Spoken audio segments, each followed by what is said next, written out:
Welcome to our channel. Today we how to transfer inventory between stores with Vend, quick tutorial step by step clearly.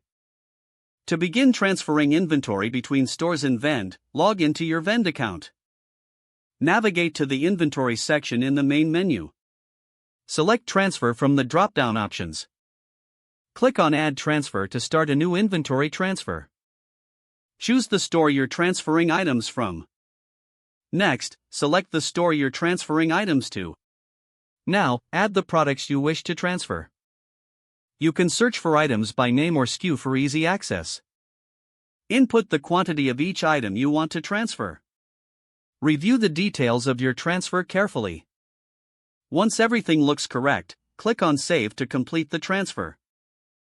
After saving, you'll see an option to complete the transfer. This will finalize the movement of inventory between the stores.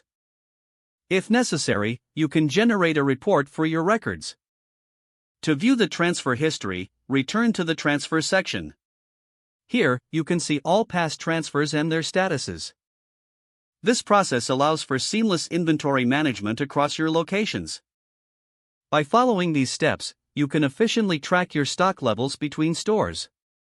If the page does not load, refresh the browser or try again in a private or incognito window. Make sure you are using the correct email address, then retype it carefully to avoid small typos. If your password is not accepted, use the reset option and create a new strong password you can remember. Check your spam folder for verification or security emails, then complete any requested confirmation steps. Enable two-factor authentication if available to improve account security and reduce unauthorized access risk.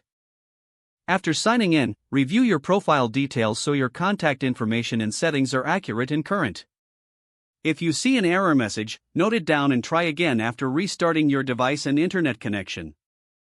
Log out when you finish, especially on shared devices, to keep your account and payment information secure. If the page does not load, refresh the browser or try again in a private or incognito window. Make sure you are using the correct email address, then retype it carefully to avoid small typos. Don't forget to like this video and subscribe to our channel for more step-by-step tech guides.